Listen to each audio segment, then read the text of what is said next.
Okay, and we are back. Murmaider here with Hell 22. Yes. Chester couldn't make it with us today.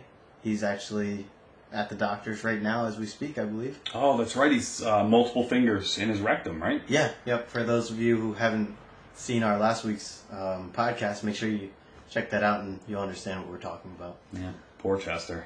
Yeah, he's in our prayers. Unless he likes it. Yeah. So, Hell 22, you did a review on the band Kromlek this past week, right? Yeah, man. If you remember, I sent you a message right after I got done doing the review for the album because this album just knocked me on my ass. Yeah. I could not believe it. I did a lot of reading up on the band, and basically they just want to redefine what pagan metal is. And I think, honestly, with this album, I'm going to butcher the name of the album. It's called Finisterra. Mm-hmm. They absolutely destroy everything you think you know about pagan metal. Because it's pagan, it's folk, it's black metal. It was absolutely ridiculous. The guys are from Germany. You definitely got to get on board with this because they just... I don't even know what to say. So it is pagan metal? Or It is pagan metal, but they just combine so much into that. So is this their first album? Yep, this is their first major album. They had a couple smaller ones before, but this is like their real... This is their Crush Through the Walls debut. Huh. So you definitely got to check it out. Definitely, oh my god, you got to check it out. Sounds pretty metal. It is pretty metal. Now, on the flip side, Murmaider, you did a review for the band Asphagor. Yeah, they're a black metal band from Austria. This review that I just wrote was on their album Havoc. But it was really good. Immediately when you hit play, the starts out really quiet, and there's like probably a good minute and a half of just like eerie strings and has a lot of different atmospheric sounds to it. But then it just kicks right in with this like wicked demonic. It's like a mixture of a scream and a growl. It was ridiculous. It's a growl. Yeah, it's a growl. I wasn't. Growl. You gotta leave that in. Yeah. I just wasn't prepared for it. I wasn't expecting that, and they had it echo right into the verse, and then he just came in and just kicked ass with his vocals. Really powerful stuff. The guitar work was excellent. Some crazy double bass drumming in it. Some slower parts with some really detailed fills. Overall, though, the album was really good. I was surprised. So I'll be looking forward to more music from them. Yeah, I definitely want to check that album out. Yeah. But yeah, so our topic today is shit metal, right? Yeah, we'll just call it shit metal. We'll call it what it is. All right. Basically the pretenders of the metal world. And, I have to say that before we get into this, I want to point out that this is not always an indictment of the band as being a pretender or shit metal. But a lot of times it's the fans that make it what it is. Mm-hmm. So, in particular, we hear this stuff all the time. We've worked in and around music for quite a while now. And you have people all the time come up and they say, yo, man, did you hear that new Disturbed album? They are like the heaviest band in metal today. Yeah. Now, if you spent your life listening to Michael fucking Bolton, then yes, Disturbed is probably the heaviest thing you've ever heard. But come on now. They're not metal. They're not... I don't even know what else to call them. Yeah. But it's all the time, right? I mean, you get this too. Oh, absolutely. Kids come in with their Slipknot shirts on. Oh man, Slipknot. And I try to point them in a better direction of some newer bands maybe they never heard of before. I'll say Draconian or Swallow the Sun, but they just kind of look at me like, what are you talking about? Can't be as heavy as Slipknot. Yeah. Well, those kids the other day, freaking kid's wearing a Metallica shirt. Right. But he's shopping for Avenged Sevenfold. Yep. And he was him and his friend actually bought a techno CD also, Skrillex. Yeah, so Skrillex. I don't know what was really going on, but I mentioned the site to him, and hopefully they're listening. Yeah, if you are, our bad. Yeah. We're not calling you gay. Just trying to help you out. We're just trying to bring you along the path. Yeah. But it's just so funny because, and again, I don't know if the guys in Slipknot sit in a room and go like, yeah, man, we are fucking metal as fuck. We just blow all these other bands out of the water. or if they just go, hey, we're going to make some music, and their fans are just so fucking wrong. Yeah. They're just so fucking wrong. And I mean, now I know for a fact, I'll give you a quick story here. I saw Ozfest a couple of years ago. Mm-hmm. Got to go for free, so that would be the only circumstance in which Ozfest would be a good idea now. Yeah. But I got to go for free, and Disturbed was one of the headliners. They come out on the stage, they amble through a couple of their awesome radio hits. I mean, they're an awesome band, obviously. Mm-hmm. And the lead singer, Dave Draymond, comes to the edge of the stage, and he's monkey metal here, wah, doing whatever he does. Uh-huh. He comes to the edge of the stage, and he says, "You know why we're here?" And the whole crowd goes like, "Oh fuck, why are you here?" They're waiting for Ozzy. I don't fucking care about Disturbed. Yeah. He's like, "We're here to bring some balls back to real metal." Huh. Now, there were obviously Disturbed fans in the crowd with their fists in the air, like, "Yeah, you do it."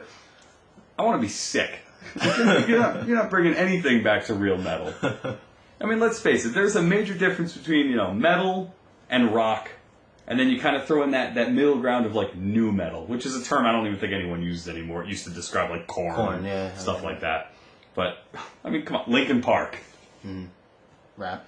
Yeah, yeah. But I don't know if you guys have ever been in an FYE store, but if you wander into your local FYE store, for a very long time, they had Linkin Park in the metal section. Rows of Linkin Park CDs in the metal section. Yep. Right next to, like, Megadeth and Metallica. How does that happen? Yeah. Well, another thing that I wanted to get into was talking about some of the bands who claim that they are heavy metal. And like, who are you talking about? Bands like Impending Doom. Okay. Which is straight up, I guess, hardcore, or I don't know what they. I don't know what. I know they put themselves under some sort of core. Deathcore or grindcore.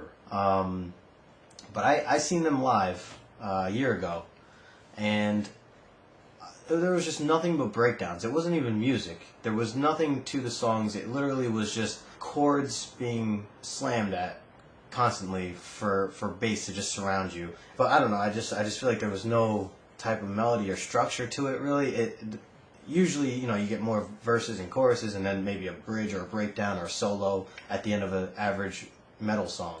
But with these guys, it's like maybe one verse, and then the rest were breakdowns.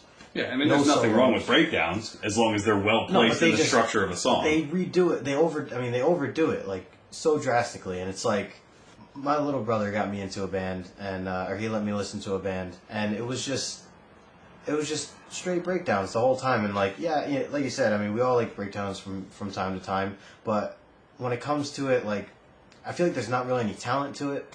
A lot of the bands are doing easy drop D chords, and they're just chugging away, trying to put more of a stage presence on, bashing their hair everywhere and whatnot. But I just feel like the work that some of the real heavy metal bands put into their music is just so much more, and they deserve so much more. And yet you have some of these bands who are, even like Ymir is, they're hitting like the radio now. Or I know they have songs on like TNA wrestling and things like that, and they're all in with the sports and stuff like that now. But it's just I guess mainstream hardcore, I guess you could call it. But it's just, it's not metal to me. I don't know. And I think part of the problem, we had talked about a couple weeks ago when we were talking about black metal, how there are the real black metal bands, and then there are the guys who think black metal is easy, so they just put out a black metal album. You can't see, but I'm doing quotes. Yeah.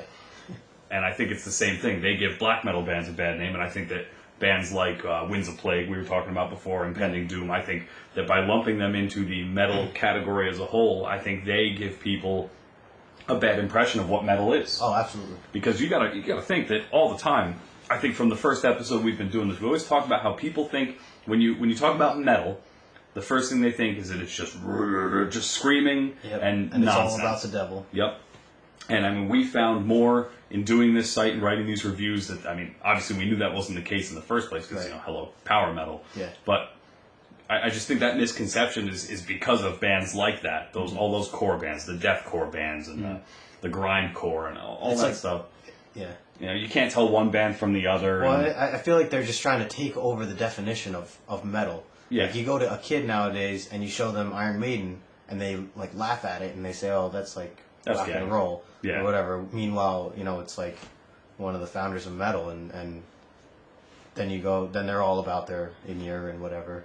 They think that's, the real metal is the just heavy breakdowns and all about who can provide more bass in their music. Well, yeah, and that's the other thing, is that it's not just about who's the heaviest. Yeah. Metal isn't all about, being, the heaviest and dropping your guitar tune the lowest and screaming the loudest. It's not what metal is all about. Right. I mean, sure, those things are all Part of it. part of the tapestry of metal, but you can't just, well, we're an awesome metal band because, listen to how low our bass is. Yeah, right. It doesn't matter. Yeah. It kind of becomes this pissing contest between, what's actually metal and what's not. We've talked about Opeth quite a bit. Opeth, yeah, they got some absolutely brutal, breakdowns. Some of the screams are incredible, but they also can play acoustically, and he can do clean singing, and that does not make them not metal. And, some people just bitch, constantly, oh, well, it's just singing. Yeah. That's not, how is that metal? And because that's an aspect of metal. Yep. I think, I think my overall point that that bothers me is I don't have a problem with the music. Like it's fine if you want to like that music, then go ahead and like it, but don't call it metal. I think that's really just what's bothering me the most is when kids come in and talk about metal, or what they think is metal, and then I try to correct them, and then they try to they laugh at me because I listen to Iron Maiden and whatever. Yeah. Oh, no, absolutely. And you're right. I think that these bands are kind of changing what metal is. Yeah. So this new generation, they really think that Avenged Sevenfold is as heavy as it gets. Yeah. Even lighter bands like A Day to Remember or Devil Wears Prada, they are even, some kids might even call them like a type of metal. They absolutely do. And that's, I think this is where all the subgenres kind of come into play. And as much as I think it sucks to have to classify bands by calling them metal and then by saying they're doom or death or whatever. Yeah. It's the only way to separate out all of the filler. Yep. All of the bands like that are, just kind of carelessly lumped in with everything else. And metal's a pretty amazing genre when a band like Iron Maiden is in the same, family of music as Swallow the Sun. Oh yeah. But, there's no need to throw in all the other shit to make that. But, unfortunately, that's what happens.